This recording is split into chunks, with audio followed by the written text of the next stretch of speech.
De temps en temps, les serviteurs de Dieu vont en appeler à un jour de jeûne. Nous voyons cela dans la Bible, et nous en verrons un certain nombre d'exemples aujourd'hui. Nous savons que, de temps en temps, M. Herbert Armstrong avait appelé les membres à jeûner.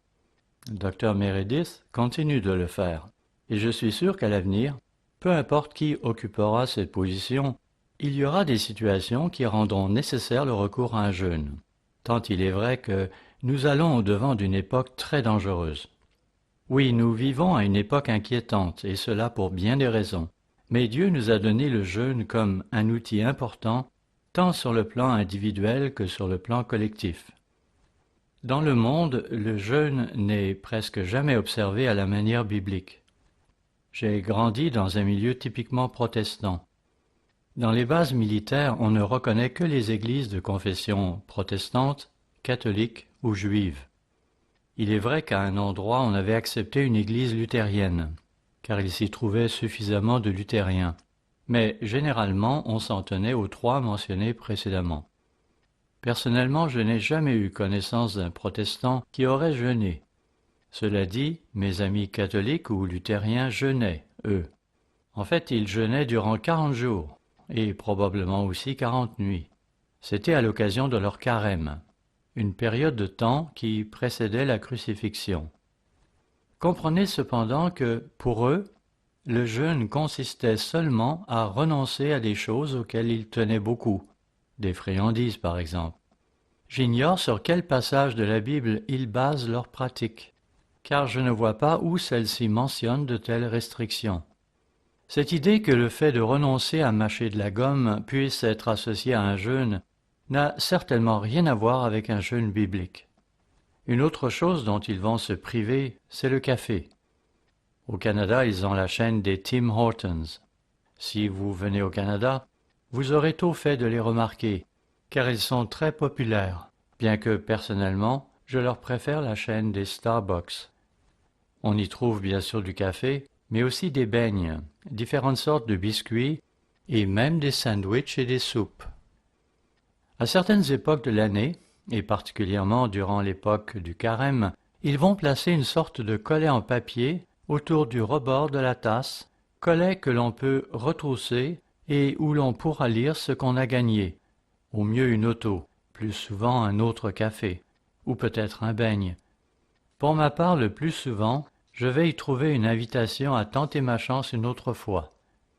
Je suppose que cette pratique a pour but d'inciter les gens qui pourraient autrement s'abstenir de fréquenter ces lieux durant leur carême à venir tout de même, ne serait-ce qu'en raison de l'offre alléchante qui leur est faite précisément à cette époque-là, afin qu'ils conservent leurs bonnes habitudes de consommateurs.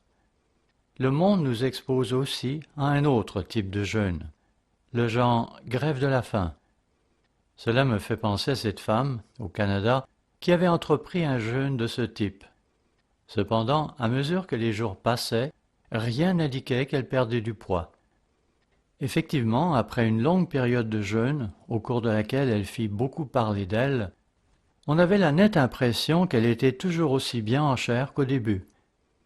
Dans les prisons, on va aussi trouver des individus qui feront une grève de la faim, et cela dans l'espoir que les autorités carcérales se plieront à leurs caprices. Évidemment, tout cela n'a rien à voir avec le type de jeûne que Dieu requiert de nous. Vous savez, même nous, dans l'Église de Dieu, nous pourrions jeûner de la mauvaise façon si nous n'y prenions garde. Dieu nous lance des avertissements à ce propos, afin que nous sachions ce qu'il attend de nous en matière de jeûne. Aujourd'hui, nous verrons que Dieu nous commande de jeûner à l'occasion. Il nous commande bien sûr de jeûner tous ensemble une fois par année. Mais cela ne se limite pas à cette seule fois. Nous verrons aussi que beaucoup d'événements historiques importants s'accompagnaient de jeûnes. Enfin, nous examinerons quelle est la bonne façon de jeûner. Jeûner est un commandement biblique. Nous savons évidemment qu'il est commandé de jeûner le jour des expiations. Nous pouvons nous dispenser de consulter Lévitique 23, car c'est un passage qui nous est bien familier. De toute façon, nous allons le lire bientôt, vu que nous ne sommes plus qu'à quelques semaines du jour des expiations. Encore une fois, il est particulièrement important de jeûner en ce jour-là.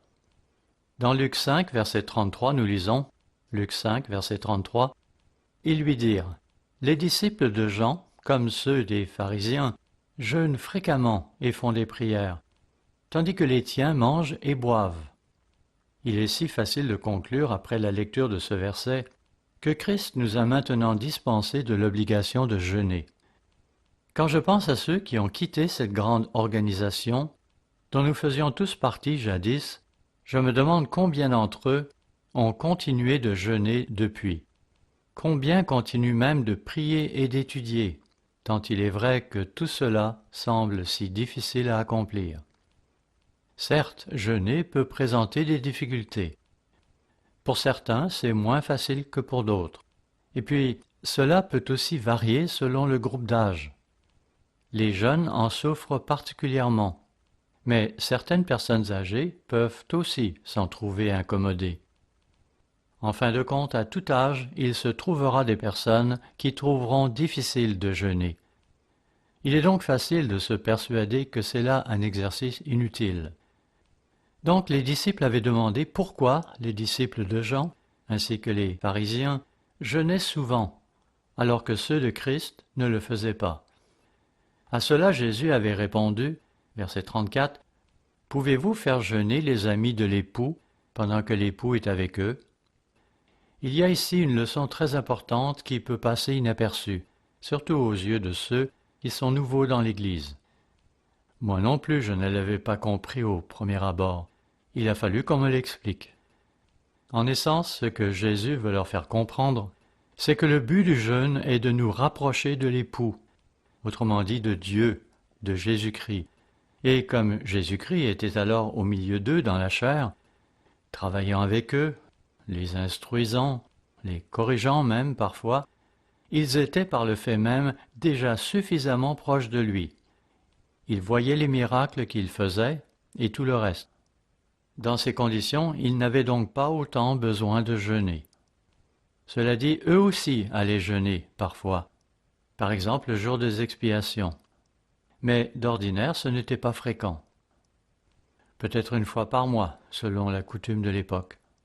Mais Christ a bien précisé, verset 35, « Les jours viendront où l'époux leur sera enlevé. Alors ils jeûneront en ces jours-là. » Si donc nous voulons suivre les instructions de Christ, nous allons reconnaître, vous et moi, qu'il nous faudra jeûner de temps en temps. Il est même probable qu'il nous faudrait le faire plus souvent que la plupart d'entre nous le font, car il est si facile de se laisser enterrer par nos tâches mondaines.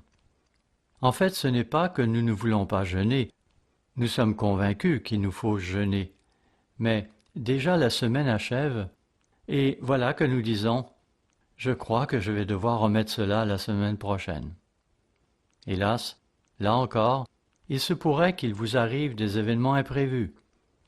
Il n'est pas toujours facile de jeûner.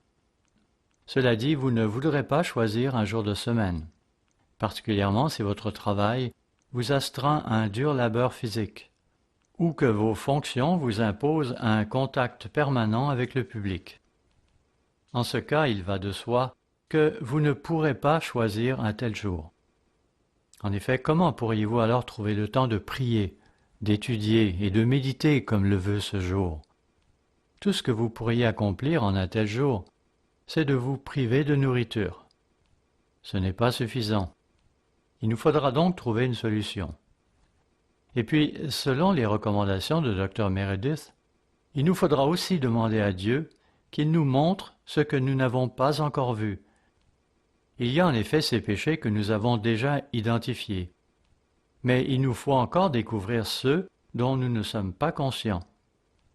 Dieu peut vous les montrer, surtout si vous prenez le temps de méditer. Combien souvent jeûnons-nous? Combien souvent ai-je ce type de rapport avec mon Créateur? Dans Matthieu 6, verset 16, nous lisons « Lorsque vous jeûnez, ne prenez pas un air triste comme les hypocrites, qui se rendent le visage tout défait pour montrer aux hommes qu'ils jeûnent. Je vous le dis en vérité, ils ont leur récompense. » Notez qu'il est dit « lorsque vous jeûnez » et non « si vous jeûnez ». Cela dit, même si ce verset est lu assez souvent, je ne cesse d'être étonné Quand je vois des gens qui sont dans l'Église depuis un certain temps et dont vous savez qu'ils ont entendu et lu ce verset, et pourtant, ils trouvent toujours des façons de vous laisser savoir quand ils jeûnent. Ainsi, ils vous diront à mi-voix « Excusez ma mauvaise haleine, je jeûne aujourd'hui » ou des mots à cet effet. Bien sûr, il est des situations où il sera approprié et convenable de vous exprimer quand cela pourra servir d'exemple à d'autres. Ainsi, lorsque vous habitez avec d'autres personnes, par exemple votre femme ou vos enfants, il vous sera difficile de le cacher. D'ailleurs, dans ce cas particulier, c'est bon que vos enfants sachent que leurs parents prennent au sérieux leur vie de chrétien, encore que vous n'insisterez pas pour qu'ils jeûnent de la même façon que vous. Peut-être qu'il serait indiqué, selon leur âge, qu'ils sautent parfois un repas. Chaque parent doit y voir. N'oublions pas de montrer de la compassion envers nos enfants, sachant qu'ils ne retireront pas le même bénéfice que nous, s'ils jeûnent. Mais il est bon de leur montrer que papa et maman jeûnent à l'occasion. Par contre, lorsque nous jeûnons avec l'intention que cela se sache, Jésus nous dit ici que notre seule récompense sera la louange des hommes. Donc, si je jeûne, si vous jeûnez, ou si nous observons un jeûne collectif, si nous le faisons dans l'intention d'être vus, c'est la seule récompense que nous en retirerons. Mais si nous jeûnons pour être avec l'époux, pour être proche de Jésus-Christ, proche de Dieu le Père, si c'est là le but de notre jeûne, alors nous en recueillerons de bons fruits. Il en résultera quelque chose de bon. Ce sera un jeûne profitable. Dans le livre de Joël, il est question d'une époque où les choses deviendront pires qu'elles ne le sont déjà. Franchement, notre situation est encore assez bonne. On ne peut certes pas en dire autant à propos d'autres pays, ailleurs dans le monde. Dans son ensemble, le livre de Joël traite du jour du Seigneur, de cette époque où Dieu interviendra. Notez en particulier Joël, le chapitre 2. Au verset 1, il est dit, Joël 2, verset 1, « Sonnez de la trompette en Sion, faites-la retentir sur ma montagne sainte, que tous les habitants du pays tremblent, car le jour de l'Éternel vient, car il est proche. Jour de ténèbres et d'obscurité, jour de nuées et de brouillard. » Le livre décrit alors certaines choses à propos du jour du Seigneur. À la fin du verset 11, il est dit « Car le jour de l'Éternel est grand, il est terrible, qui pourra le soutenir ?» Puis au verset 12, « Maintenant encore, dit l'Éternel, revenez à moi de tout votre cœur, avec des jeûnes, avec des pleurs et des lamentations. Déchirez vos cœurs et non vos vêtements. » Très souvent, dans la culture de l'époque, on déchirait ses vêtements. C'était même pratiqué par des serviteurs de Dieu, donc acceptable. Cependant, si cela se limitait à ce seul spectacle, il n'en résulterait rien de bénéfique, car ici, on met d'abord l'accent sur la nécessité de déchirer nos cœurs, et non nos vêtements. Notre jeûne doit nous affecter jusqu'au plus profond de notre être. Il doit avoir un impact sur ce que nous sommes et sur la nature de nos problèmes. Ainsi, verset 12, « Revenez à moi de tout votre cœur, avec des jeûnes, avec des pleurs et des lamentations. Déchirez vos cœurs et non vos vêtements, et revenez à l'Éternel votre Dieu, car il est compatissant et miséricordieux, lent à la colère et riche en bonté, et il se repent des maux qu'il envoie. » Verset 14. « Qui sait s'il ne reviendra pas et ne se repentira pas, et s'il ne laissera pas après lui la bénédiction, des offrandes et des libations pour l'Éternel votre Dieu. » Nous lirons sous peu à propos d'un individu qui comprenait cela. Quand il est dit « Qui sait s'il ne reviendra pas et ne se repentira pas ?» Cet individu savait que son jeûne pouvait faire une différence quant à l'issue des choses à propos desquelles il jeûnait. Ou peut-être pas. Mais il décida de jeûner malgré tout. Voyons à présent des exemples de jeûnes qui sont mentionnés dans la Bible. Il m'est arrivé un jour, il y a bien longtemps, de garder des enfants. Je ne sais plus pour quelle raison au juste. D'habitude, ce sont des filles qui font cela. Mais il est possible que je l'ai fait pour dépanner ma sœur. Toujours est-il que cela se passait dans la maison de quelqu'un d'autre. Les enfants étaient endormis et j'étudiais le sujet du jeûne à l'aide d'une concordance. C'est que par hasard, j'étais justement en train de jeûner ce jour-là. Je me suis mis à lire ce que ma concordance avait à dire sur le jeûne, le fait de jeûner ou d'avoir jeûné. En faisant une recherche sur le thème du jeûne au cours de l'histoire biblique, j'ai été étonné du nombre d'événements importants qui se sont produits en conjonction avec un jeûne. Voyons-en quelques-uns. Il y a tout d'abord Moïse, lorsqu'il reçut le décalogue, alors qu'il jeûnait 40 jours et 40 nuits sur la montagne. Moïse encore, lorsqu'il revint une deuxième fois de la montagne, porteur des nouvelles tables de la loi. Sa face brillait alors avec éclat. Il venait de jeûner une deuxième fois pendant 40 jours et 40 nuits. Il s'agissait là d'un événement historique de la plus haute importance, la remise des 10 commandements et la conclusion de cette alliance mosaïque. Un autre événement d'importance concerne les 70 semaines prophétiques de Daniel 9. Daniel 9, verset 3 mentionne que Daniel était en train de jeûner au moment où Dieu lui révéla cette prophétie. Une prophétie qui identifie l'année précise où Christ allait venir pour la première fois afin d'accomplir son ministère terrestre. Les prophéties révélées à Daniel s'étendent en fait jusqu'à l'époque de la fin. En effet, un peu plus loin dans Daniel 10, verset 3, nous voyons Daniel qui jeûne à nouveau, et cela aboutira à Daniel 11, la plus longue prophétie continue de la Bible, et la plus détaillée aussi. D'accord avec vous, le livre de l'Apocalypse correspond aussi à une longue prophétie, mais le récit en est maintes fois interrompu. Daniel 11, par contre, est un long récit de 45 versets à propos des intrigues qui se nouent entre le roi du Nord et le roi du Sud. Et si vous n'avez jamais étudié Daniel 11 à fond, faites-le avec l'aide d'un bon commentaire biblique. Vous apprendrez ainsi des choses au sujet de personnages tels que Cléopâtre et Marc-Antoine, dont il est question dans Daniel 11, sans que, pour autant, leur nom y soit mentionné. On y voit les détails de toutes les intrigues qui s'y trament en coulisses, ainsi que les coups bas auxquels se livrent les leaders des royaumes du Nord et du Sud dans leur lutte les uns avec les autres. Et le récit se poursuit jusqu'au temps de la fin, à partir du verset 40 et jusqu'au verset 45. C'est donc une prophétie très importante, et Daniel l'a reçue alors qu'il jeûnait. Par ailleurs, nous sommes tous familiers avec le livre d'Esther, où l'on voit Dieu qui intervient pour sauver les Juifs de l'époque. On pense alors à Esther qui dit à ses compagnes « Jeûnons toutes pendant 3 jours et 3 nuits. Puis j'entrerai chez le roi, malgré la loi, et si je dois périr, je périrai. » La situation était critique.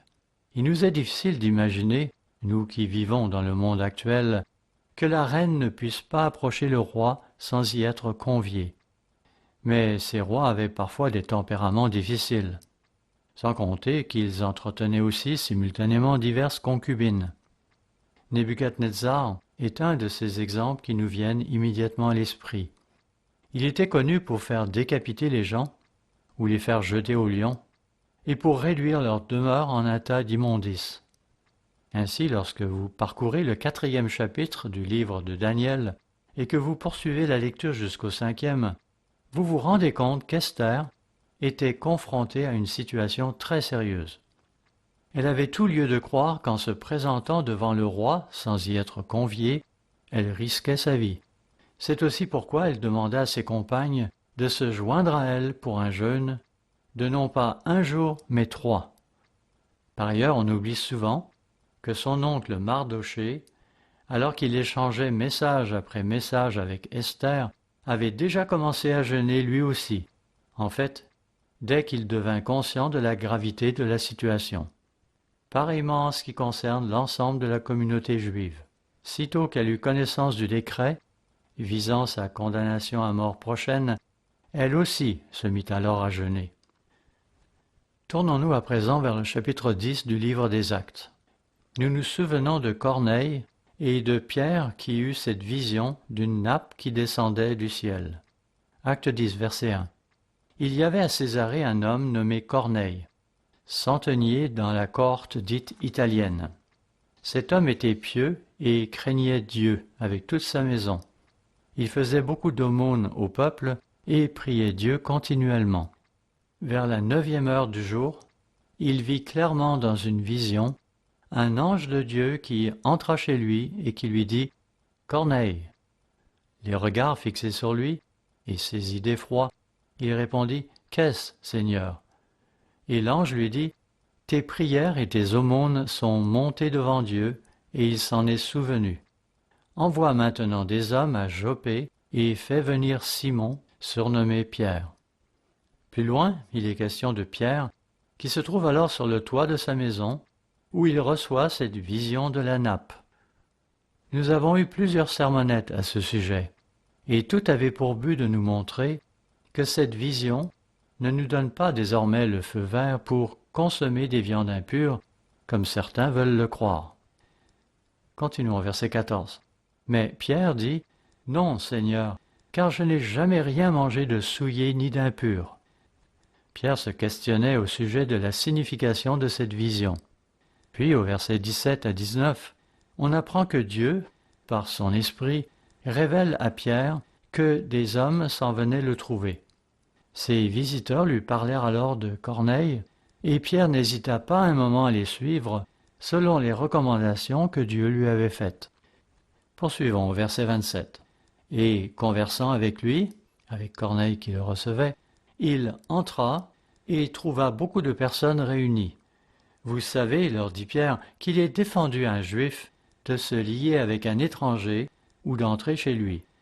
Mais Dieu m'a appris à ne regarder aucun homme comme souillé et impur.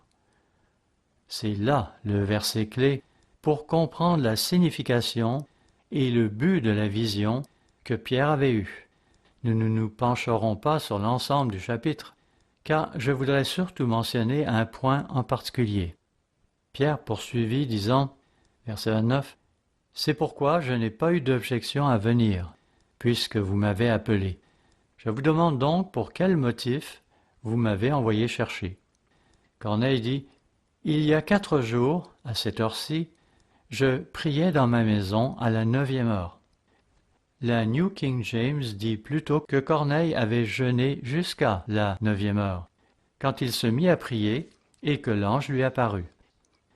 La Bible Second 21 corrige son texte de 1979 et va dans le même sens. Corneille achevait donc de jeûner au moment précis où Dieu accordait à Pierre cette vision de la nappe. Encore une fois, notez que Corneille, un homme intègre, très généreux et qui priait Dieu sans relâche, fut le premier non-juif à être appelé par Dieu, et cela alors qu'il jeûnait lui aussi. C'est là le point que je voulais souligner. Pensez-y. Certes, d'autres croyants ou prosélytes s'étaient convertis au judaïsme avant de se faire appeler à l'Église. Mais dans le cas de Corneille, où nous assistons à l'ouverture de la porte aux gentils, nous voyons, une fois encore, que Dieu agit en appelant un homme qui était alors en train de jeûner. Avez-vous déjà pensé, lorsqu'il vous arrive de jeûner, que Dieu pourrait alors accomplir quelque chose de remarquable avec vous ou à travers vous? Je ne veux pas dire qu'il faille maintenant attendre que Dieu se serve de vous pour commencer quelque chose d'inédit. Mais, vous savez, il peut se passer des choses lorsqu'on jeûne, et ce ne sera pas toujours selon ce que vous aurez prévu. Je me souviens de cet autre cas qui s'était présenté il y a bien des années. Nous avions alors un petit enfant malade. Ses parents nous avaient appelés car ils étaient inquiets. Puis ils avaient aussi appelé leur diacre, qui se trouvait avoir plusieurs remèdes maison. Durant quelques jours, ils avaient ainsi continué d'appeler diverses personnes dans le but de trouver toutes les cures naturelles existantes. En fin de compte, ils avaient parlé de l'enfant à un chiropraticien qui se trouvait aussi être un membre de l'Église. J'avais moi-même jeûné à cette occasion, car cela me préoccupait beaucoup. Vous savez, à cette époque, les membres hésitaient à consulter un médecin, mais je pense qu'il est des situations où on ne devrait pas négliger de le faire. Bref, le chiropraticien m'appela par la suite, après qu'il eut parlé aux parents, pour me confier qu'il était très inquiet pour l'enfant, que, selon lui, l'enfant émettait des râles comme s'il était à l'article de la mort. Je pensais alors en moi-même, voilà, j'ai jeûné à propos de l'enfant, et voilà que le soir même où j'achève mon jeûne, je reçois cette mauvaise nouvelle. Je m'empressai alors d'appeler les parents pour qu'ils aillent consulter un médecin sans tarder. Ce n'était pas uniquement parce que la vie de l'enfant était en jeu, c'était aussi parce que ne rien faire pouvait entraîner d'éventuelles poursuites judiciaires. Ils suivirent mon conseil et virent un médecin. Celui-ci, après avoir fait son examen, considéra l'enfant moins malade que ne l'avait pensé le chiropraticien. Il faut dire que ce dernier n'avait émis son opinion qu'après avoir téléphoné aux parents, qui lui avaient alors décrit la situation et fait entendre les râles émis par leur enfant. Finalement, après avoir vu le médecin, les parents ramenèrent l'enfant à la maison, où ils lui firent prendre les médicaments qui avaient été prescrits. Mais après un jour ou deux, la situation ne s'améliora pas pour autant. Ils m'ont alors appelé de nouveau. C'est alors que, selon moi, Dieu m'a mis dans l'esprit de leur dire « Écoutez, vous ne faites pas preuve de foi dans cette situation. Vous courez dans tous les sens, vous placez votre confiance dans tel ou tel remède, y compris dans un médecin. Mais tout ceci n'est pas de la foi. Ce que vous allez devoir faire, c'est de rester calme et de mettre votre confiance en Dieu. Laissez-le prendre charge de la situation. » Eh bien, figurez-vous qu'ils m'appelèrent déjà le lendemain matin pour m'informer que l'enfant allait bien. Il faut croire que, parfois, lorsque vous jeûnez, et j'avais jeûné pour l'enfant, la réponse ne vient pas immédiatement. Il va aussi arriver qu'après avoir jeûné pour une cause, la réponse ne viendra pas sous la forme que nous aurons imaginée. Par exemple, je me souviens de ces cas qui s'étaient présentés au Canada, où nous avions 3 hommes qui se mouraient de cancer. L'un d'eux avait plus de 90 ans, l'autre était dans la cinquantaine, et quant au dernier, il était membre depuis peu. Les 2 autres étaient des membres de longue date. Je me souviens que nous avions demandé à tout le monde de jeûner pour eux, et nombreux furent les membres qui s'empressèrent de répondre à l'appel. Mais voilà, tous les 3 moururent peu après. Il est alors facile de conclure à un échec. Cependant, je ne suis pas prêt à penser ainsi. Prenons l'exemple de celui qui avait plus de 90 ans. Il était dans l'Église depuis longtemps et, à cause de son âge, il devait bien s'attendre à mourir un jour. Il était fort en la foi et avait pleinement confiance en Dieu. Il m'avait dit « J'ai eu une belle et longue vie.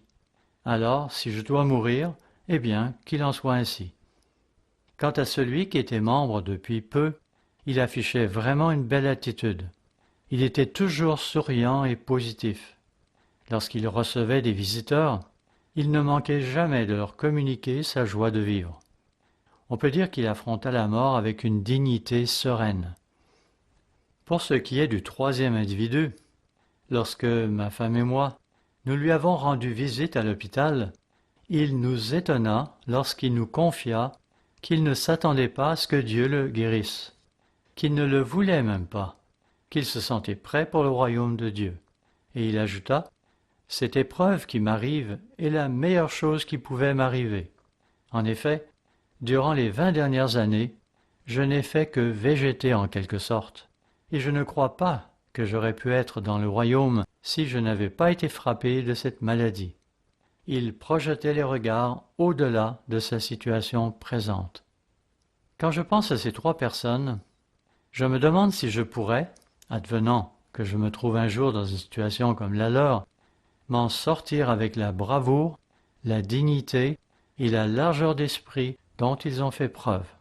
Oui, certains ont pu penser que notre jeûne collectif n'eut aucun effet, mais je ne le crois pas, car il me semble que nous en avons retiré des leçons. Il y a des fois que Dieu dira oui, et des fois que sa réponse sera non, et cela indépendamment de notre façon de prier et de jeûner. Cependant, reconnaissons que le jeûne, s'il est effectué proprement, fera une différence. Parfois, lorsqu'on regardera en arrière, on comprendra le pourquoi des choses, même si ce n'est pas toujours le cas sur le coup. Un autre événement impliquant un jeûne nous est donné dans Actes chapitre 13 au verset 1. Acte 13, verset 1. Il y avait dans l'église d'Antioche des prophètes et des docteurs. Puis on nous dresse la liste de ceux-ci. Verset 2. Pendant qu'ils servaient le Seigneur dans leur ministère et qu'ils jeûnaient, le Saint-Esprit dit « Mettez-moi à part Barnabas et Saul pour l'œuvre à laquelle je les ai appelés. » Alors, après avoir jeûné et prié, ils leur imposèrent les mains et les laissèrent partir. Barnabas et Saul, envoyés par le Saint-Esprit, descendirent à Séleucie, et de là ils s'embarquèrent pour l'île de Chypre. Il est intéressant de noter ce qui s'est passé ici. Ces leaders de l'église d'Antioche étaient donc réunis, et ils jeûnaient et priaient. Or voilà que le Saint-Esprit montre clairement à tous qu'on devrait envoyer 2 d'entre eux en mission, à savoir Paul et Barnabas. Et c'est à partir de ce moment-là que l'on va apprendre que Paul et Barnabas sont des apôtres. Justement, tournons-nous rapidement vers Acte 14, au verset 14, où nous voyons ces apôtres qui en sont à leur premier voyage. Acte 14, verset 14. Les apôtres, Barnabas et Paul, ayant appris cela, déchirèrent leurs vêtements et se précipitèrent au milieu de la foule en s'écriant « Nous n'avons pas besoin de connaître le reste de l'histoire pour le moment. Je voulais seulement profiter de ce verset pour prouver que Paul et Barnabas sont effectivement des apôtres à ce stade. Il semble donc qu'au chapitre 13, où ils priaient et jeûnaient, les leaders de l'église d'Antioche n'envoyèrent pas 2 d'entre eux en mission sans leur conférer de l'autorité. Quand ils les envoyèrent, ce fut en qualité d'apôtres. Nous savons qu'ils leur imposèrent les mains avant de les laisser partir, mais ce qu'on ne sait pas, c'est si leur ordination en tant qu'apôtre eut lieu au même moment. Il semble pourtant que c'est bien ce qui se produisit, car on lit qu'ils jeûnèrent, qu'ils leur imposèrent les mains et qu'ils les envoyèrent ensuite en mission. Et c'est alors qu'on entend parler d'eux en tant qu'apôtres. Cette ordination de Paul représente certainement un événement important, car n'est-ce pas lui qui deviendra l'auteur de 14 livres dans le Nouveau Testament? Revenons maintenant à l'Ancien Testament, au premier chapitre du livre de Néhémie. C'était un homme plein de bravoure, et j'ai toujours aimé lire ce que la Bible dit à son sujet. Néhémie 1, verset 1. Parole de Néhémie, fils de Hakalia. Au mois de Kisleu, la 20e année, comme j'étais à Suse dans la capitale, Hanani, l'un de mes frères, et quelques hommes arrivèrent de Juda. Je les questionnais au sujet des Juifs réchappés qui étaient restés de la captivité et au sujet de Jérusalem. Ils me répondirent, « Ceux qui sont restés de la captivité sont là dans la province, au comble du malheur et de l'opprobre. Les murailles de Jérusalem sont en ruine et ses portes sont consumées par le feu. » Lorsque j'entendis ces choses, je m'assis, je pleurai, et je fus plusieurs jours dans la désolation. Je jeûnais et je priais devant le Dieu des cieux. Il est possible qu'il ait fait un long jeûne, ou qu'il ait fait des jeûnes répétés de courte durée pendant un certain laps de temps.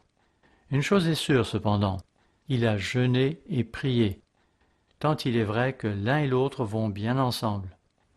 Pendant qu'il agissait ainsi, le voilà qui dit, et c'est là ce qui nous importe, verset 5, « Ô Éternel, Dieu des cieux, Dieu grand et redoutable, toi qui gardes ton alliance et qui fais miséricorde à ceux qui t'aiment et qui observent tes commandements, que ton oreille soit attentive et que tes yeux soient ouverts. Écoute la prière que ton serviteur t'adresse en ce moment jour et nuit. On a vraiment l'impression ici que la prière qu'il adresse à Dieu est une prière chargée d'émotion et qu'il y consacre toute son énergie. Il poursuit en disant « Écoute la prière que ton serviteur t'adresse en ce moment, jour et nuit, pour tes serviteurs les enfants d'Israël, en confessant les péchés des enfants d'Israël, nos péchés contre toi, car moi et la maison de mon Père nous avons péché. » Et c'est là une chose qui doit accompagner notre jeûne, le désir de vouloir rechercher nos péchés et de nous en confesser. C'est là ce qui caractérise les serviteurs de Dieu quand ils se livrent à un jeûne. En pareille circonstance, ils vont non seulement confesser leurs propres péchés, mais aussi ceux de leur maison et de leur nation. Verset 7. Nous t'avons offensé, et nous n'avons point observé les commandements, les lois et les ordonnances que tu prescrivis à Moïse ton serviteur. Souviens-toi de cette parole que tu donnas ordre à Moïse ton serviteur de prononcer. Lorsque vous pécherez, je vous disperserai parmi les peuples. Mais si vous revenez à moi, et si vous observez mes commandements et les mettez en pratique, alors, quand vous seriez exilés à l'extrémité du ciel, de là je vous rassemblerai et vous ramènerai dans le lieu que j'ai choisi pour y faire résider mon nom. On le voit donc ici implorer Dieu par la prière. Puis au verset 10, « Ils sont tes serviteurs et ton peuple, que tu as rachetés par ta grande puissance et par ta main forte. Ah, Seigneur, que ton oreille soit attentive à la prière de ton serviteur et à la prière de tes serviteurs qui veulent craindre ton nom.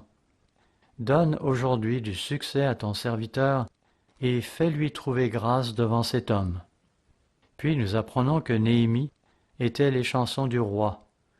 Il était donc un serviteur qui jouissait de la confiance du roi.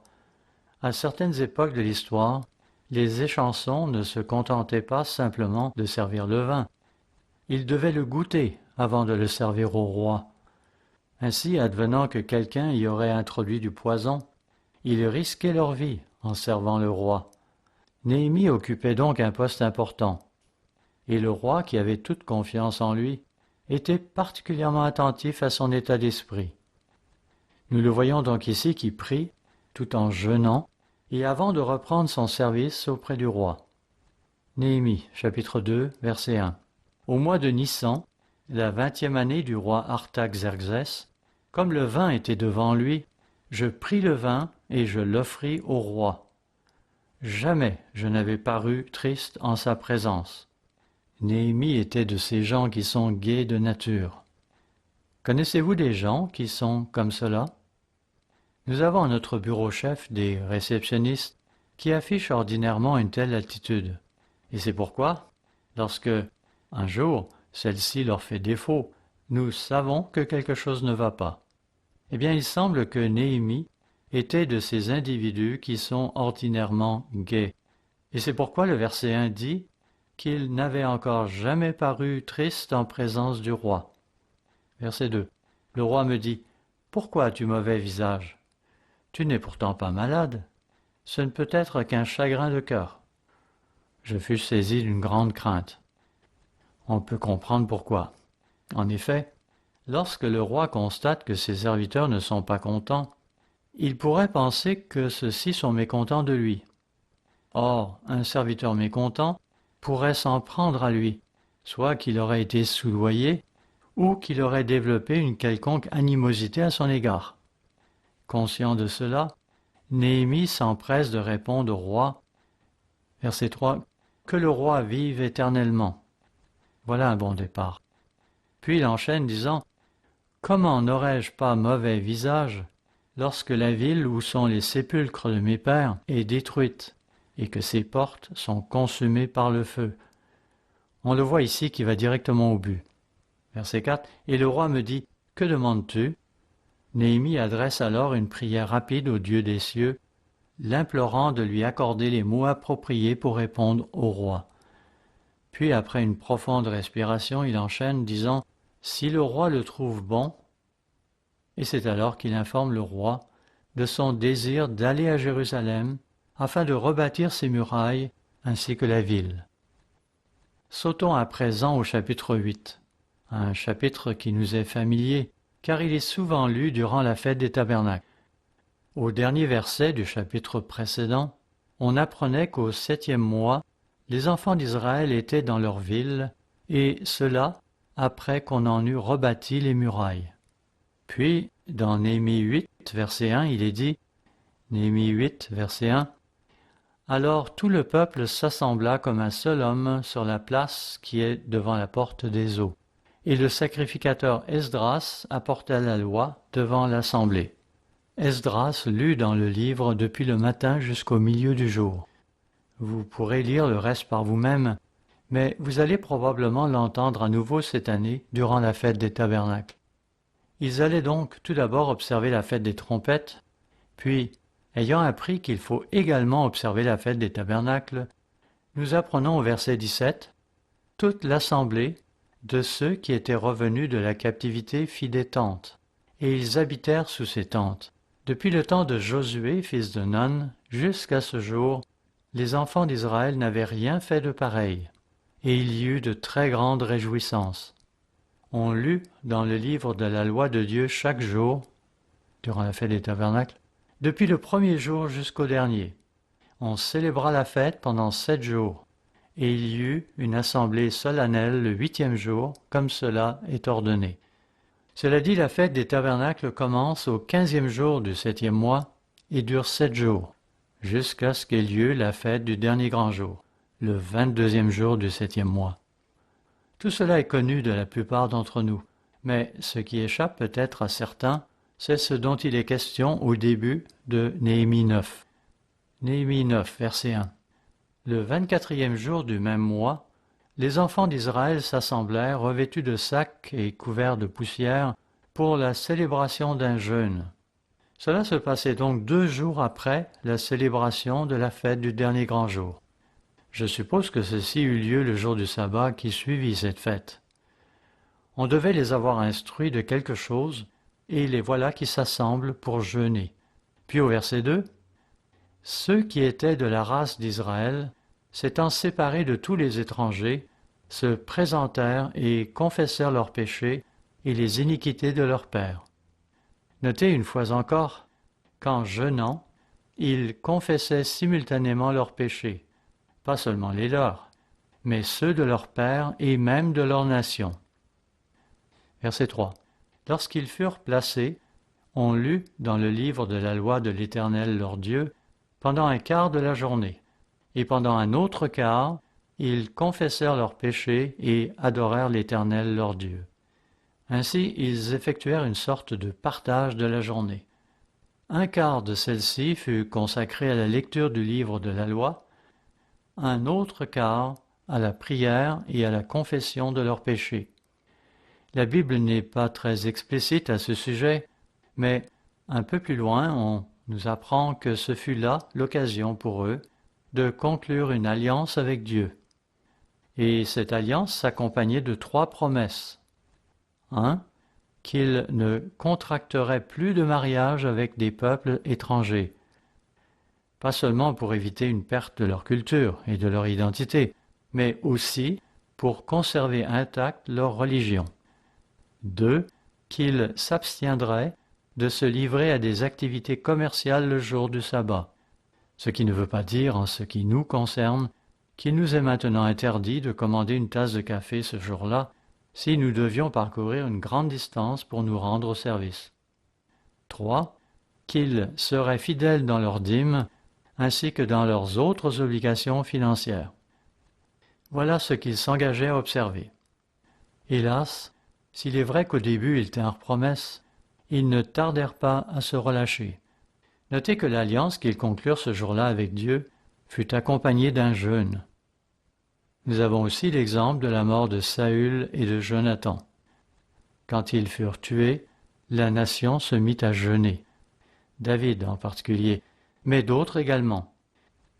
Et puis il y a le cas de Josaphat, dans 2 Chroniques chapitre 20, que M. Ames a évoqué il y a 2 semaines, et auquel Dr Meredith a fait allusion dans sa dernière lettre aux membres.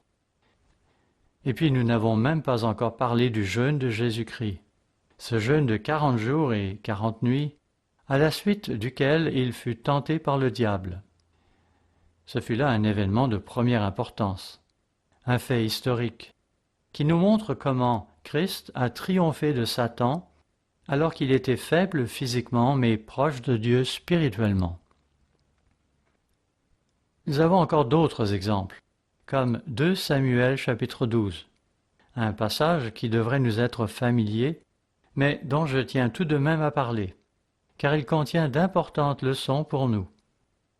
Il y est question du prophète Nathan, qui vient au-devant de David pour le confronter à son péché d'adultère et de meurtre dans l'affaire Bathsheba. Il lui annonce alors que 3 choses lui arriveraient à cause de son péché. 1. L'épée ne s'éloignerait plus de lui. 2. L'adversité le frapperait et elle viendrait de sa propre maison. 3. L'enfant qui naîtrait de cette relation adultère mourrait. Effectivement, au verset 15, il est dit, 2 Samuel 12, verset 15, « Et Nathan s'en alla dans sa maison. L'Éternel frappa l'enfant que la femme d'Uri avait enfanté à David, et il fut dangereusement malade. David pria Dieu pour l'enfant et jeûna. Et quand il rentra, il passa la nuit couché par terre. Les anciens de sa maison insistèrent auprès de lui pour le faire lever de terre, mais il ne voulut point, et il ne mangea rien avec eux. Le 7e jour, l'enfant mourut. Il avait donc jeûné, et cela pendant 7 jours. David, nous le savons, était un homme sincère, et c'est de tout son cœur qu'il s'était impliqué dans ce jeûne, et qu'il avait imploré Dieu pour qu'il laisse vivre l'enfant.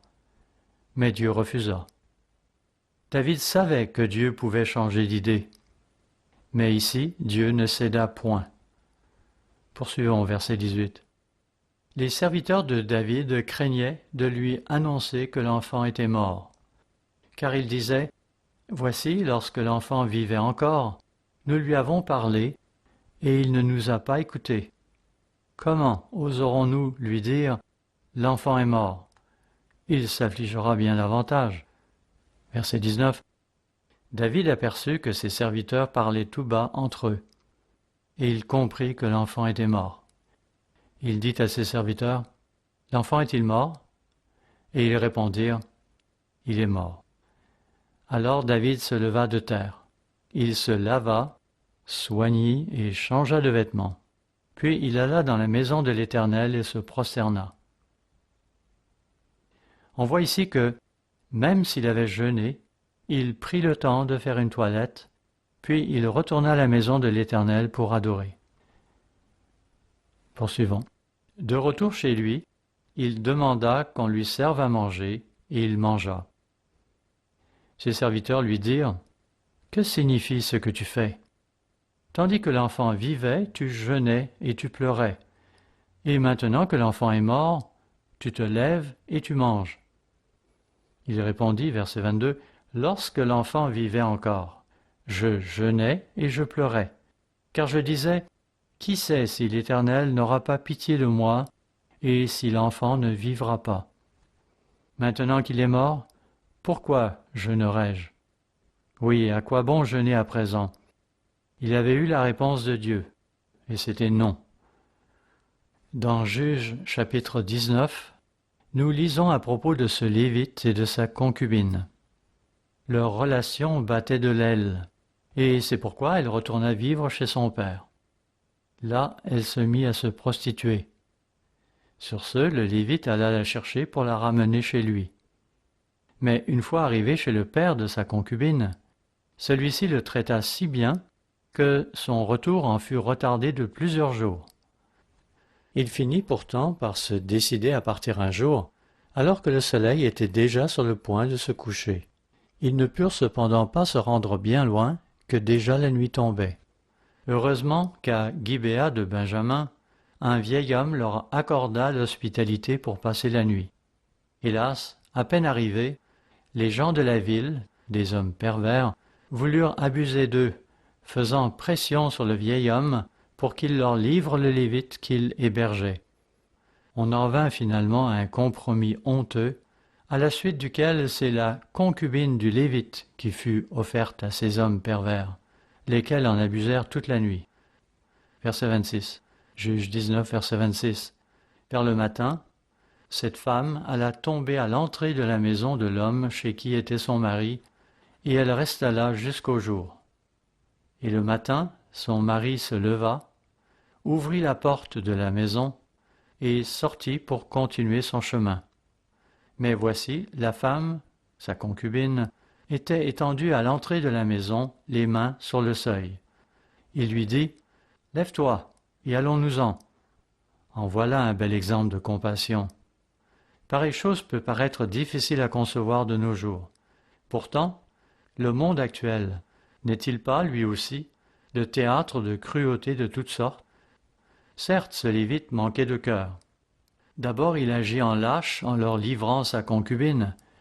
Puis, après que celle-ci se soit fait abuser toute la nuit, il se contente de lui dire « Lève-toi et partons d'ici. » Mais voyons la fin du verset 28. Elle ne répondit pas. Alors le mari la mit sur un âne et partit pour aller dans sa demeure. Elle ne répondit pas parce qu'elle était morte. C'est pourquoi au verset 29 nous lisons « Arrivé chez lui, il prit un couteau, saisit sa concubine et la coupa membre par membre en 12 morceaux, qu'il envoya dans tout le territoire d'Israël. » Juge 19 commençait en disant « Qu'en ce temps-là, il n'y avait pas de roi en Israël. » Et c'est exactement ainsi que finit Juge chapitre 21, où on lit la même chose au verset 25, qui ajoute « Chacun faisait ce qui lui semblait bon. » Cependant, même à cette époque-là, le fait d'avoir reçu un fragment de corps humain déchaîna tout de même un tollé général. Et c'est pourquoi, dans Juge chapitre 20, verset 1, on lit Juge chapitre 20, verset 1, « Tous les enfants d'Israël sortirent depuis Dan jusqu'à Beersheba et au pays de Galaad, et toute l'assemblée se réunit comme un seul homme devant l'Éternel à Mitzpa. » On vint donc de toutes parts pour avoir des explications. Sur ce, le Lévite leur raconta ce qui s'était passé, et voilà qu'ils se mettent dans une colère folle contre les Benjamites de Gibéa. Ils envoient alors une délégation aux Benjamites pour s'informer de ce qu'ils comptaient faire à présent. Ils allèrent même jusqu'à exiger qu'on leur livre les coupables afin qu'ils soient exécutés pour avoir abusé de cette femme au point de la faire mourir. Mais les Benjamites firent la sourde oreille. Verset 13. Juge 20, verset 13. « Livrez maintenant les gens pervers qui sont à Gibéa, afin que nous les fassions mourir, et que nous ôtions le mal du milieu d'Israël. » Mais les Benjamites ne voulurent point écouter la voix de leurs frères, les enfants d'Israël. Au lieu de cela, ils assemblèrent une armée, et c'est ainsi que deux armées vont s'affronter. Les Israélites disposaient de beaucoup plus de troupes que les Benjamites, mais ces derniers allaient se montrer têtus. Ils ne livreraient aucun coupable tel que demandé. Oh, si seulement le Lévite avait eu le courage de protéger sa concubine contre les gens pervers de Gibéa. On peut imputer bien des choses à ces Benjamites, mais il faut tout de même reconnaître que leur conduite dénote ici une bonne dose de courage. Finalement, voyons où tout cela va mener. Verset 18. « Et les enfants d'Israël se levèrent, montèrent à Béthel et consultèrent Dieu en disant « Qui de nous montera le premier pour combattre les fils de Benjamin ?» Ils avaient donc déjà décidé de la conduite à tenir. Restait seulement à déterminer qui partirait en premier. L'Éternel répondit « Juda montera le premier. » Verset 19. « Dès le matin, les enfants d'Israël se mirent en marche, et ils campèrent près de Gibéa. Ils livrèrent bataille aux Benjamites, qui leur firent perdre 22 000 hommes ce jour-là. Israël fut en état de choc. Jamais il ne se serait attendu à pareil dénouement. Puis au verset 22, le peuple, les enfants d'Israël reprirent courage, et ils se rangèrent de nouveau en bataille dans le lieu où ils s'étaient placés le premier jour. Ils décidèrent donc de prendre leur revanche et d'attaquer de nouveau. Cependant, avant d'agir, on les voit cette fois qui adoptent une nouvelle stratégie. Consulter Dieu pour savoir s'il approuvera leur action. Verset 23. Et les enfants d'Israël montèrent, et ils pleurèrent devant l'Éternel jusqu'au soir. Ils consultèrent l'Éternel en disant, « Dois-je m'avancer encore pour combattre les fils de Benjamin, mon frère ?» L'Éternel répondit, « Montez contre lui. » Les enfants d'Israël s'avancèrent contre les fils de Benjamin le second jour. Et ce même jour, les Benjamites sortirent de Gibéa à leur rencontre, et ils étendirent encore sur le sol 18 000 hommes des enfants d'Israël, tous tirant l'épée. Qu'est-ce qui se passe ici? Dieu n'avait-il pas dit « Montez contre lui » ? Alors, pourquoi cette nouvelle défaite? Très simple.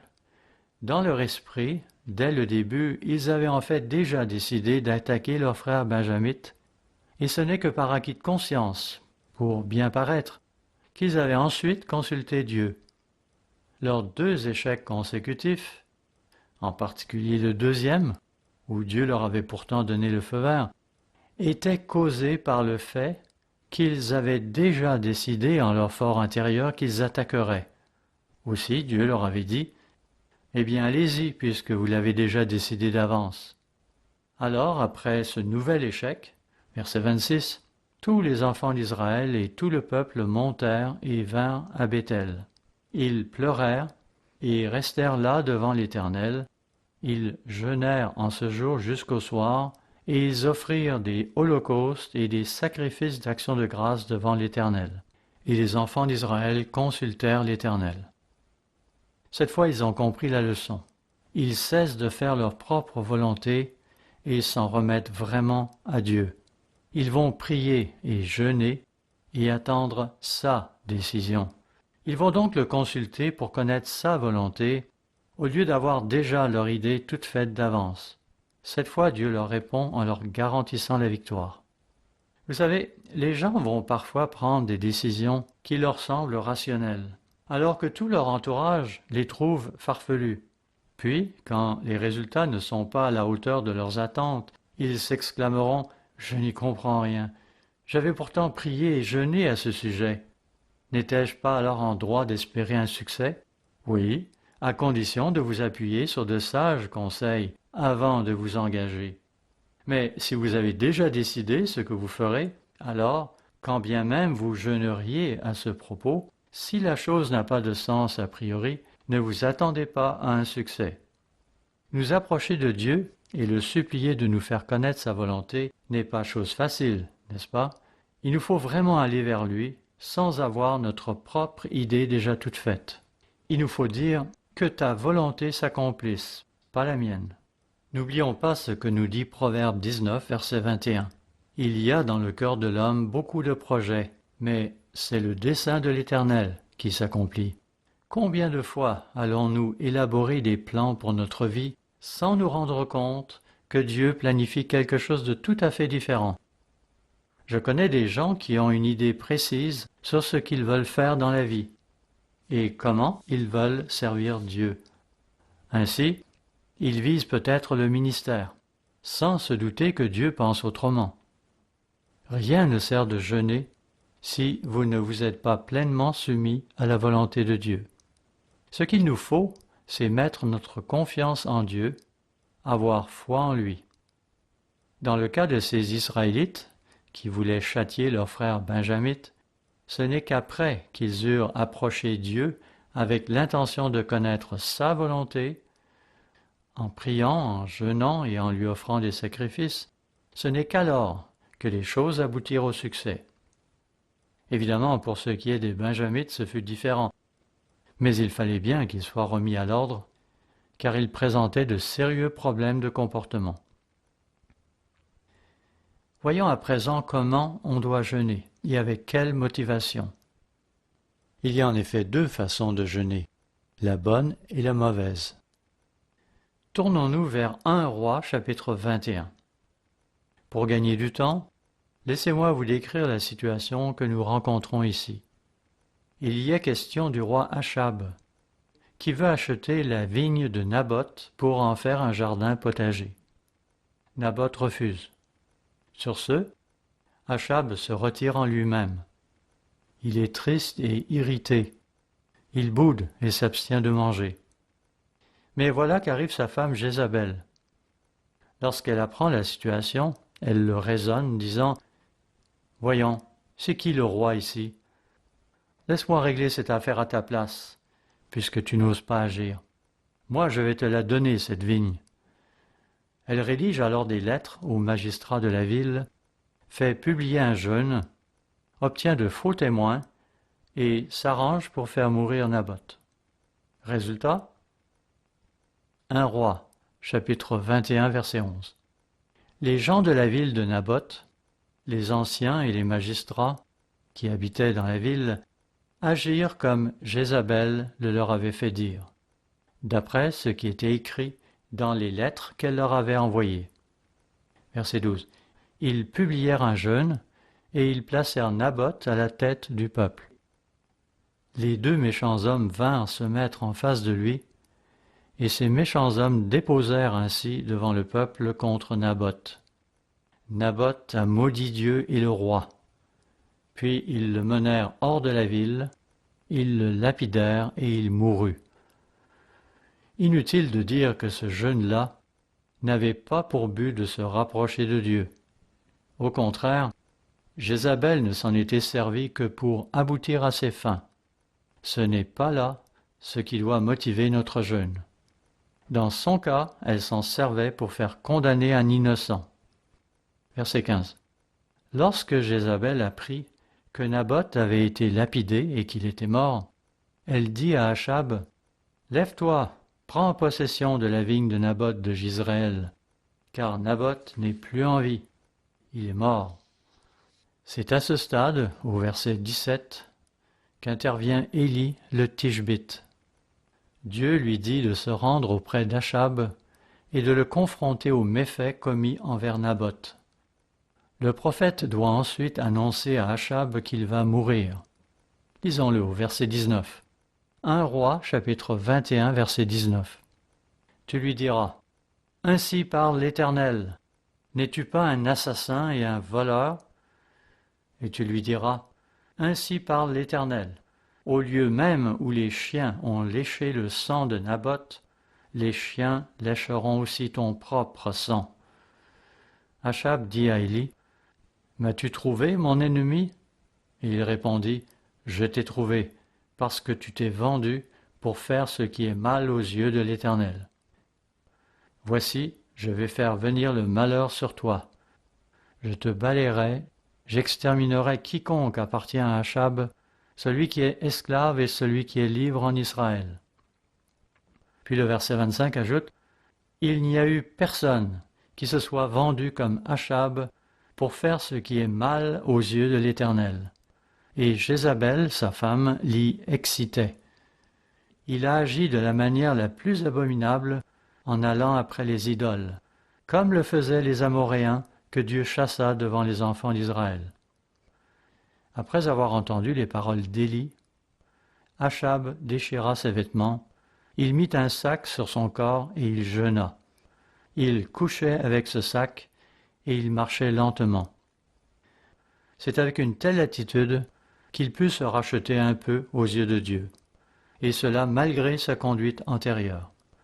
Dieu lui montra de la clémence quand il se décida à jeûner, et cela, même si le verset 25 dit qu'il n'y a eu personne qui se soit vendu comme Achab pour faire ce qui est mal aux yeux de l'Éternel, et que le verset 26 ajoute qu'il a agi de la manière la plus abominable en allant après les idoles. Notez en effet comment, au verset 29, Dieu fait remarquer à Élie le Tishbite, « As-tu vu comment Achab s'est humilié devant moi? Parce qu'il s'est humilié devant moi, je ne ferai pas venir le malheur pendant sa vie.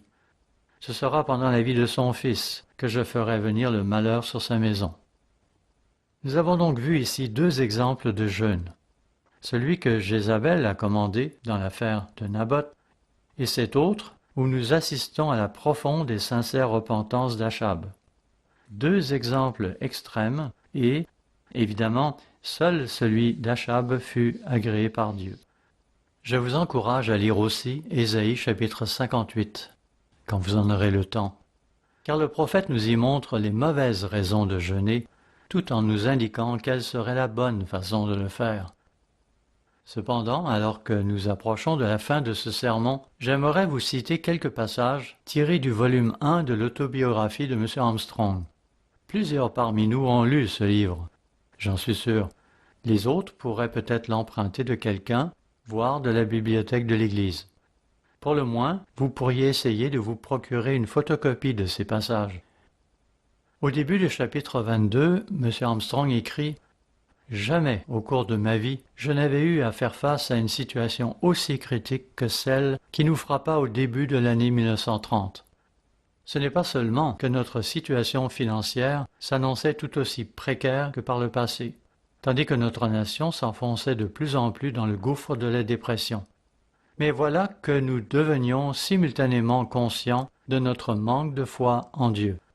Nous n'étions plus qu'à 6 semaines de la naissance de notre 4e enfant. Alors que ma femme avait bénéficié d'une guérison spectaculaire en 1927, elle était en ce moment dans une condition alarmante. Elle souffrait d'anémie, son sang manquait de fer, et elle montrait des signes d'épuisement. Les Armstrong avaient un problème. N'ayant pas pu acquitter les frais occasionnés par l'accouchement de l'enfant précédent, l'hôpital refuserait son admission pour cette nouvelle naissance, même si leur médecin insistait que cela était indispensable. Et M. Armstrong d'ajouter « J'avais prié pour la guérison de ma femme, mais elle ne fut pas guérie. J'ai continué de prier, mais en vain. La date de son accouchement approchait. Nous étions désespérés. » Quel était le problème? Nous avions appris que Dieu guérit. Pourquoi nos prières restaient-elles sans réponse? Il est évident que Dieu n'a pas changé. Sa parole nous assure qu'il guérit, et l'Écriture ne ment point. Dieu ne pouvait donc pas être incriminé. Le problème devait être avec nous. Mais comment le cerner? Vous savez, souvent, lorsque nous avons des problèmes, il nous est difficile d'en trouver la cause. On cherche un coupable, alors que, souvent, le coupable, c'est nous-mêmes. M. Armstrong continue disant « J'étais convaincu d'être la cause du problème, mais je n'arrivais pas pour autant à l'identifier. Je savais seulement que pour bénéficier d'une guérison miraculeuse, il faut obéir à Dieu, selon ce que dit 1 Jean chapitre 3 verset 22. Quoi que ce soit que nous demandions, nous le recevons de lui parce que nous gardons ses commandements et que nous faisons ce qui lui est agréable. » Pourtant, cela faisait maintenant 3 ans que j'avais résolu d'observer les commandements de Dieu. Je savais aussi que faire preuve de foi est une autre condition.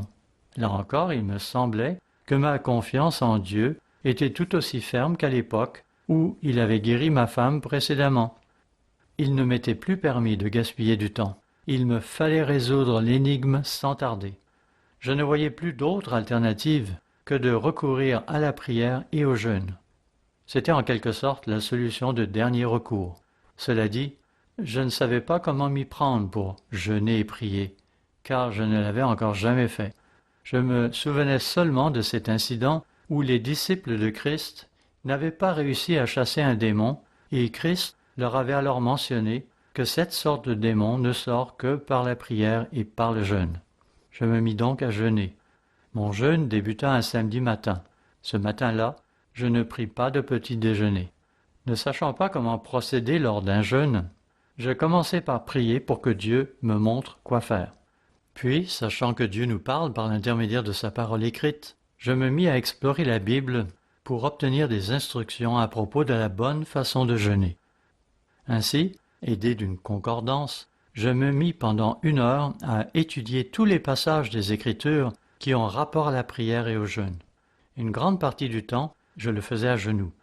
Puis, pendant 1 autre heure, je me livrais à la méditation. Ce faisant, je repassais dans mon esprit les versets que je venais de lire. Je passais également en revue la vie que j'avais menée au cours des derniers mois, et m'efforçais de la comparer à la voix de Dieu telle que révélée dans les Écritures. Enfin, je consacrais 1 heure à la prière. Puis je répétais le cycle dans le même ordre. 1 heure d'étude, 1 heure de méditation et 1 heure de prière. Durant ce processus, je n'ai jamais, à aucun moment, demandé à Dieu de guérir ma femme. Cela, je l'avais déjà fait durant des semaines sans obtenir de réponse. Notez bien qu'en priant et en jeûnant, mon but n'était pas de mettre de la pression sur Dieu pour l'amener à faire ma volonté et à m'accorder ce que je lui demandais. C'était plutôt afin de comprendre ce que je faisais de mal. Je savais pertinemment qu'il n'est pas nécessaire d'harceler Dieu avec nos requêtes. Frères et sœurs, nous n'avons pas le temps ici de poursuivre notre lecture du chapitre 22 de son livre, mais vous pourrez toujours le faire par vous-même. En fin de compte, M. Armstrong finit par comprendre qu'il avait consacré trop de temps à la poursuite d'un projet personnel, qu'il avait relégué Dieu au second plan dans sa vie. Or, cela, Dieu ne peut l'accepter. Il y a là une leçon pour chacun d'entre nous. Quel usage faisons-nous de notre temps? Qu'est-ce qui nous passionne dans la vie? Tous, nous sommes confrontés à des problèmes potentiels dans ce monde de Satan. Ainsi, certains d'entre nous adorent ces gadgets électroniques dont la société nous inonde. Il faut se méfier de tomber dans ces pièges de Satan. Pour ma part, je suis un peu moins vulnérable de ce côté-là, car moins porté vers ces nouvelles technologies. Notez que, mis à part le danger de nous exposer à la pornographie et d'autres perversions, l'Internet peut tout de même nous être bénéfique dans d'autres domaines, à condition de ne pas en faire un usage abusif. Luttons contre cette tendance chez plusieurs d'entre nous à consacrer beaucoup trop de temps à consulter tous ces messages que nous recevons continuellement grâce à nos téléphones intelligents, nos ordinateurs et toute cette panoplie de gadgets électroniques qui existent à l'heure actuelle. Donc soyons prudents, veillons à ce que cela n'éclipse pas ce qui est plus important. M. Armstrong avait donc cherché ce qu'il faisait de travers. Il n'avait pas harcelé Dieu pour faire passer sa volonté. Non, il se demandait seulement « qu'ai-je fait de mal ?» Je dois avouer, après avoir lu le chapitre 22 de son autobiographie, que je n'aurais pas la capacité de concentration pour méditer ainsi pendant 1 heure entière, comme lui l'a fait. Peut-être aurais-je pu quand j'étais jeune. À présent, un jeûne me fatigue, et il me faudra alors m'étendre périodiquement pour faire une sieste. Ainsi, vous ne pourrez peut-être pas suivre parfaitement l'exemple de M. Armstrong, car c'était un homme hors du commun. N'empêche qu'il nous a donné un bon exemple, et il serait bon de l'imiter lorsqu'il nous recommande d'étudier, de méditer et de prier. Efforçons-nous de le faire au cours de la journée de notre jeûne, afin que ce jour ne se réduise pas seulement à un jour durant lequel nous nous serons abstenus de manger. N'est-ce pas en effet ce que nous nous contentions de faire à nos débuts dans l'Église? Pour être efficace, un jour de jeûne ne sera donc pas un jour où nous vaquerons à nos tâches habituelles, excepté que nous nous abstiendrons alors de manger et de boire. Et forçons-nous au contraire à en profiter pour cultiver des rapports plus étroits et plus intenses avec notre Dieu. Pour ma part, lorsque je commence un jeûne, mon esprit est un peu confus, et j'éprouve ordinairement quelques difficultés à me concentrer. Je trouve cependant qu'en ayant 2 ou 3 siestes durant la journée, entrecoupées de périodes consacrées à l'étude et à la prière, il m'est alors possible, vers la fin de mon jeûne, d'avoir des pensées plus claires et de communiquer alors avec Dieu avec plus d'efficacité qu'à l'ordinaire. J'espère qu'il en est de même en ce qui vous concerne. Dieu nous donne des outils pour nous permettre de cultiver de meilleurs rapports avec lui. Il y a ainsi la prière, l'étude et la méditation. Cependant, ce qui est de loin le plus efficace, c'est lorsqu'on fait appel à l'action conjuguée de ces 3 outils et qu'on les combine à un jeûne selon les règles. Faisons donc usage de tous ces outils que Dieu met à notre disposition et ayons l'assurance qu'il nous bénira et qu'il bénira l'œuvre si nous nous humilions ainsi et que nous l'invoquons de tout cœur par nos prières ferventes individuelles et collectives.